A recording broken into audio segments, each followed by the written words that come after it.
아파트 같은 경우 지금 이제 증여를 하게 되면 내년부터는 그러니까 대부분 우리가 말하는 시가로 가기 때문에 증여취득세는 무조건 올라가거든요. 내년부터는 이거 필요 없다. 10억으로 과세표준 잡겠다 그래서 취득세 부분이 껑충 올라가거든요. 생활 속 세금 고민을 알기 쉽게 풀어드리는 5천만의 세무사 김 차장입니다.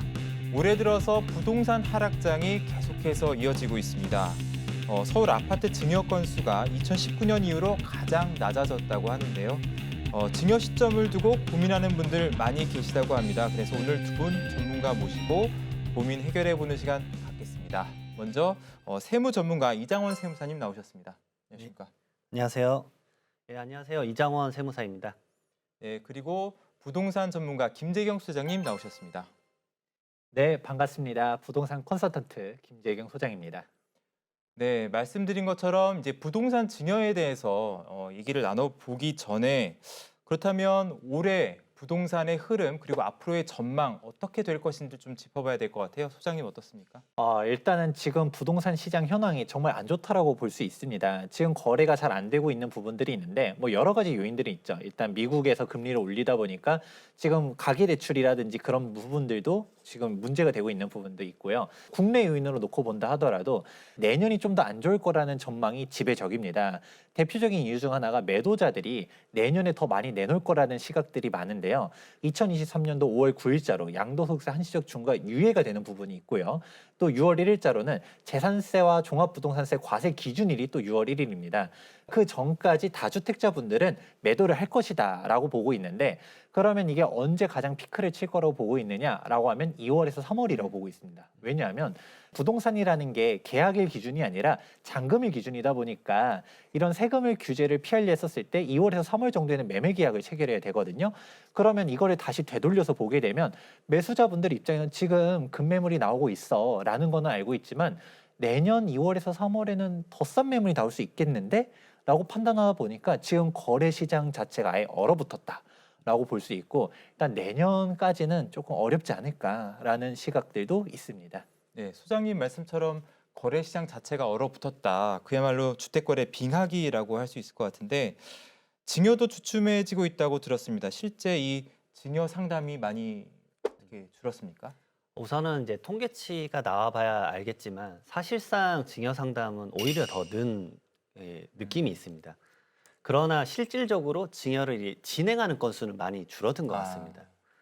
제 생각에는 이제 방금 김재경 소장님이 말씀하셨던 것처럼 종합부동산세 세제 개편안이 올라왔는데 이게 여야가 완만하게 합의가 돼야 내년에 종합부동산세가 줄어들 것이라는 것을 이제 말 그대로 부동산을 가지신 분들이 예측을 할 수 있겠죠. 근데 이게 지금 삐걱거린다는 것을 2022년도에 종합부동산세부터 이게 합의가 안 됐다라는 걸 이미 알고 있기 때문에 그러면 내년에 종합부동산세가 합의가 됐을 때와 안 됐을 때의 경우의 수, 22년도에 증했을 때와 23년도에 증했을 때 나의 증여세랑 그다음에 취득세는 어떻게 되는가 이런 것들에 대한 데이터를 이미 받아보고자 하는 상담은 사실 많이 늘었습니다. 하지만 실제 진행은 결국은 상황을 좀 지켜보겠다라는 관망세로 좀 있는 편입니다. 네, 그래서 부동산 시장이 얼어붙었기 때문에 이 시장을 좀 활성화시키기 위해서 규제 완화 정책이 발표가 됐습니다. 어떤 내용입니까? 아무래도 거래를 보다 더 활성화시키겠다. 그리고 분양 시장을 되살려 보겠다라는 내용이라고 보면 될 것 같아요. 그래서 크게 세 가지 포인트가 가장 대표적이라고 볼 수 있는데요. 우선 대출적인 부분이 하나가 있습니다. 지금 현재 대출을 받으려고 했었을 때 1주택자가 한정을 했었을 때만 대출이 나옵니다. 왜냐하면 다주택자는 아예 안 나오고요. 혹은 1주택자가 처분 조건부로만 대출을 받을 수 있다 보니까 무주택 혹은 처분 조건부의 1주택자만 대출을 받을 수 있다라는 전제 조건을 깔고요. 근데 문제는 투기거래지구 같은 경우는 15억 초과다라고 해버리면 대출이 아예 1원도 안 나옵니다. 그렇다 보니까 내가 매수를 하고 싶어도 고가주택은 현금이 있지 않는 이상은 살 수가 없다라는 결론이 나오거든요. 근데 이런 너무 과잉 규제를 좀 풀어주겠다. 그래서 LTV 규제 자체를 이제는 15억이 넘어가든 안 넘어가든 50%로 해주겠다라고 제안을 했어요. 이제는 뭐 대출을 받을 수 있다라는 부분이 일단 바뀌었다라가 1번. 두 번째 같은 경우는 중도금 대출이 바뀌었습니다. 중도금 대출도 대출이라고 볼 수는 있겠지만 약간 다른 점은 이거는 청약 시장에만 적용되는 규제예요. 아까 대출 금지 자체는 일반 매매 시장에서 15억이 넘어가면 안 된다라고 설명드리지 않았습니까? 근데 중도금 대출 같은 경우는 아이러니하게 9억이라는 기준점이 있습니다. 그래서 9억을 초과를 하는 이제 고분양가 이런 상황들은 중도금 대출이 1원도 안 나오다 보니까 청약도 현금 부자들 잔치 아니냐. 내가 아무리 가점이 높아도 약간 중도금 대출 받을 돈이 안 된다라고 하면 아무래도 약간 이제 가점이 낮은 사람들도 9억 넘어 오히려 당첨을 받는 이런 시장들이 있었었는데 이 부분을 갖다가 9억 상한을 12억으로 갖다가 올려줬다라는 부분도 있습니다. 마지막 세 번째 같은 경우는 이제 규제 지역을 보다 폭넓게 완화하겠다. 이 부분은 대표적으로 이제 조정 대상 지역 같은 경우는 세금 규제랑도 연결돼 있다 보니까 많은 사람들이 기대를 하고 있는 부분도 여기에 있습니다. 네, 세무사님, 그 조정 대상 지역, 그러니까 규제 지역인 것과 아닌 곳의 차이가 어떤 세금으로서 많이 좀 두드러지게 나타나나요? 우선은 세 가지입니다. 이 취득, 그다음에 보유했을 때 내는 세금인 이제 종합부동산세, 그리고 양도소득세 세 가지에 대해서 영향을 미치는데요.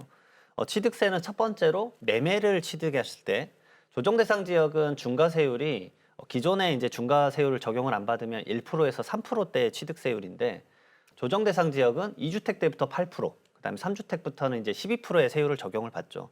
근데 비조정 대상 지역은 2주택이 아니라 이 3주택 때부터 8%, 그다음에 4주택부터 12%의 세율을 적용을 받습니다.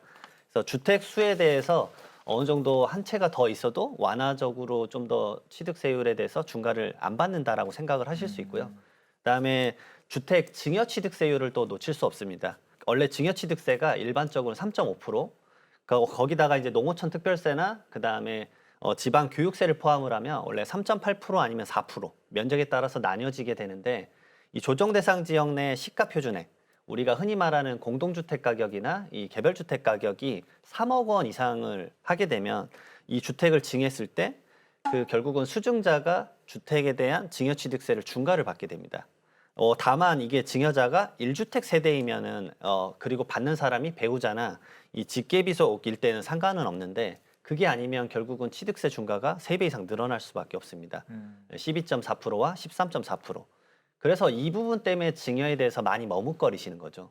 왜냐하면 받는 수증자 입장이 아니라 주는 증여자 입장이 다주택자면 이미 거기서부터 증여 취득세가 받는 자녀가 대부분 중과세율을 부담을 해야 되기 때문에 그렇습니다. 그리고 보유세 부분도 이제 말 그대로 종합부동산세가 핵심이죠.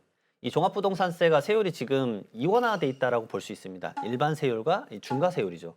세율의 차이는 대부분 이제 크게 2배로 차이가 난다고 보시면 되는데 조정 대상 지역은 2주택 이상부터, 근데 조정 대상 지역이 아니면 이 3주택 이상부터 중과세율을 적용을 받습니다. 물론 이번 세제 개편안에 이게 완화되는 게 나와 있는데 결국은 이게 통과가 안 되면 내년에도 종합부동산세는 이제 똑같아질 거다라고 이제 예측을 할 수밖에 없는 거죠. 그 다음에 양도소득세입니다. 첫 번째로는 이제 1세대 1주택 비과세를 받을 때 조정 대상 지역 내 주택을 신규 취득을 하면 비과세 받기 위해서는 일반적으로 보유 기간뿐만이 아니라 거주 기간 2년을 또 추가하셔야 됩니다. 근데 거주를 2년 해야 된다라는 건 결국은 이제 큰 부담으로 와닿을 수도 있는 거죠.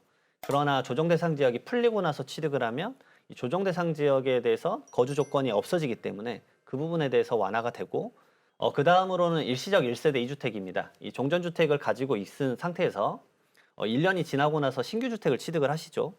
근데 이 두 지역이 다 조정 대상 지역 내 취득을 했으면 신규 주택 취득하고 나서 종전주택을 2년 이내에 팔아야 비과세를 받는데 이게 조정 대상 지역이 풀리고 나서 비조정 대상 지역 내에서 취득을 하면 이게 3년으로 늘어나게 돼 있습니다. 그러면 이제 많은 분들이 말씀을 하세요. 2년하고 3년이 뭐 1년 차이가 얼마나 크냐라고 말씀을 하시는데 사실상 지금같이 빙하기가 도래했을 때는 부동산 시장은 상당히 이제 공포로 와닿을 수 있거든요. 왜냐하면 내가 매물을 내놔도 단 한 명도 응답을 하지 않을 수 있습니다. 그래서 그 기간이 벌써 1년이나 시간이 이 빙하기가 와닿기 때문에 1년이나 2년이 더 진행됐을 때 그 시점에 대한 그거를 예측을 할 수가 없는 거죠. 그다음에 세 번째로는 이 양도소득세 중과세율이죠. 그러나 지금 한시적 유예관계를 가져가고 있지 않습니까? 23년 5월 9일까지 보유기간 2년 이상의 주택에 대해서는. 그러나 생각을 하셔야 됩니다. 소장님이 말씀하셨던 대로 5월 9일 이후에 이 유예 정책이 연장이 안 되면 결국은 나는 중과세를 내고 이 주택을 팔아야 될 수밖에 없기 때문에 그래서 이 올해 안에 증여를 좀 끝내야 된다라고 보는 시각이 있는 것 같아요. 첫 번째로는 최근에 문의가 많은 게 뭐냐면 일시적 1세대 2주택인 상황이세요. 말 그대로 둘 다 조정 대상 지역에 있고 이 종전주택을 2년 이내에 팔려고 계획을 하셨던 거죠. 근데 지금 거래가 안 되다 보니까 이 2년이란 시점이 도래가 하고 있는 겁니다. 근데 결국은 2년 내에 이걸 못 팔게 되면은 이분은 2주택 중과세가 오히려 돼버리는 거죠. 비과세와 중과세의 세액 차이는 엄청나게 큽니다. 본인이 이거를 자녀에게 차라리 증여를 하거나 아니면 양도를 하는 절세 플래닝을 짜서 이것들에 대해서 혜택을 받으려고 하시는 부분들이 많습니다. 거기다 나아가서 이제 취득세 부분도 연계를 할 수밖에 없는데요. 왜냐하면 23년도부터 되면은 취득세에 대한 과세 표준이 바뀝니다. 일반적으로 아파트 거래가 많은데 아파트 같은 경우 지금 이제 증여를 하게 되면 이 증여세 과세 표준이 공동주택 가격으로 지금은 매겨지는데 내년부터는 이제 유사매매 사례가액이나 감정가액, 그러니까 대부분 우리가 말하는 시가로 가기 때문에 증여취득세는 무조건 올라가거든요. 그리고 양수도 자녀에게 팔 때도 이 저가 양수도에 대한 문의도 많은데 그때 거래한 금액이 예를 들어서 7억이다. 근데 시세는 10억이다라고 하면 올해까지는 실질적으로 거래했던 저가로 거래했던 7억 원에 대해서 과세 표준을 잡지만 내년부터는 아 이거 필요 없다. 10억으로 과세 표준 잡겠다. 그래서 취득세 부분이 껑충 올라가거든요. 그래서 이런 부분 때문에 문의가 엄청나게 많은 거죠. 네.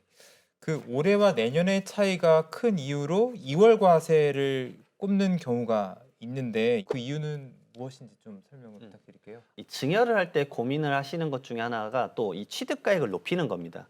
왜냐하면 결국 증여라는 것은 이제 울타리 세금이기 때문에 부모 세대가 자녀 세대에게 준다고 끝나는 게 아니죠. 왜냐하면 자녀 세대도 추후에 이거를 팔아야 되는 상황이 도래하기 때문에 그때 이제 증여자인 부모 세대가 예전에 1억 원에 취득했다고 가정을 해보겠습니다. 그러나 지금 시세는 6억인 거죠. 그러면 자녀한테 줄 때 6억 원에 주고 자녀가 추후에 이거를 팔 때 6억 원에 똑같이 판다라고 하면 양도소득세가 당연히 모든 분들은 그러면 취득가액이 6억 원이니까 영원히 나오는 거 아니냐라고 생각을 하시는데 그렇게 간단하게 이 도관을 활용해서 처리를 하면 당연히 세금을 이제 말 그대로 탈세했다라고 보는 겁니다. 그래서 6억에서 6억 원으로 판 거로 보는 계산 방법 1번이 있고 두 번째 방법은 뭐냐면 증여를 한 다음에 5년 이내에 양도를 했을 때는 예전에 증여자가 취득했던 1억 원으로 양도소득세를 계산한 것과 둘 간에 더 큰 금액으로 양도소득세를 과세하겠다라는 게 2월 과세인데 왜 이걸 올해까지 해야 되느냐면 세제 개편안에 기존에는 이 기간이 5년이었습니다. 근데 이게 내년부터 증여하는 건에 대해서는 10년으로 늘어난다는 거죠. 그럼 10년이라는 것은 부동산의 한 큰 사이클일 수 있는데 이걸 예측하기가 상당히 어려워지는 거죠. 그러니까 말 그대로 이거를 활용한 약간 예측 가능성 있는 5년보다는 더 예측이 불가능한 10년으로 넘어가기 때문에 이에 대해서 고민하시는 분들이 또 증여를 하는 경우도 많습니다. 네, 알겠습니다. 확실히 이제 세무사님께서 지금 올해 증여를 하느냐, 내년에 증여하느냐에 대한 차이점들을 얘기해 주셨는데 지금 그런 질문들이 정말 많이 오고 있어요. 지금 거래가 안 되고 있는데 막 급매물들이 나오잖아요. 이 급매물들이 나오고 있는 이유 중 하나가 바로 양도세를 지금 팔면 비과세인데 일시적 2주택이 이제 만료가 돼가는데 지금 거래가 안 돼. 근데 그렇다고 해서 이게 넘어가고서 팔려고 하면 그냥 중과세면 정말 하늘과 땅 차이거든요. 아, 진짜 내가 그럼 몇 억 싸게라도 지금이라도 던져야겠다라고 하는 매물들이 나오는데 그럼 이제 매도자 입장에 선택지가 두 가지예요. 일단은 진짜 급매물로라도 내놔서 파는 방법이 있는데 두 번째 방법 같은 경우는 내가 3억씩, 4억씩 싸게 팔려고 하니까 마음이 아픈 거예요. 그러니까 야, 차라리 이럴 바엔 증여를 해버릴까? 라고 하면서 증여 문의도 정말 많은 거죠. 아까 세무사님께서 뭐 증여 상담은 뭐 어마어마하게 많다는 얘기 했잖아요. 실제 뭐 증여 건수는 적다 하더라도 근데 되게 재미있는 게 통계를 잘 보시게 되면 증여에 대한 절대적인 량은 줄어들 수는 있었다 하더라도 이제 매매 거래 대비 증여 비율로 보면 증여 비율 자체는 더 늘어났거든요. 지금 워낙 안 팔리다 보니까 증여에 대한 관심이 그만큼 높아졌고 또 이게 단순히 지금 안 팔려서 증여로 간다라는 차선택이라기보다는 지금 세금 자체도 올해 안에 팔아야지만 아까 이득 볼 수 있는 사항들 취득세도 그렇고 2월 과세 문제도 정말 심각하고 더군다나 지금 딱 활용할 수 있는 사항들도 예전에는 집값이 높았다라고 하면 약간 저가 양수도 규정이라든가 아니면 부담부 증여도 활용하기에 약간 좀 껄끄러운 부분들도 있었거든요. 근데 지금 전체적으로 집값들이 떨어지다 보니까 증여하기도 훨씬 수월한데? 라는 게 실제 시장의 이제 상담 내용들 중 하나입니다. 네. 자, 부동산 증여를 고민하고 계신 분들 올해 안에 증여하시는 것에 대해서 아주 진지하게 고민을 해보셔야 될 것 같습니다. 며칠 차이로 몇 억 손해가 날 수도 있을 것 같습니다. 자, 손해보는 일 없도록 미리미리 계획 세워놓으시면 좋을 것 같습니다.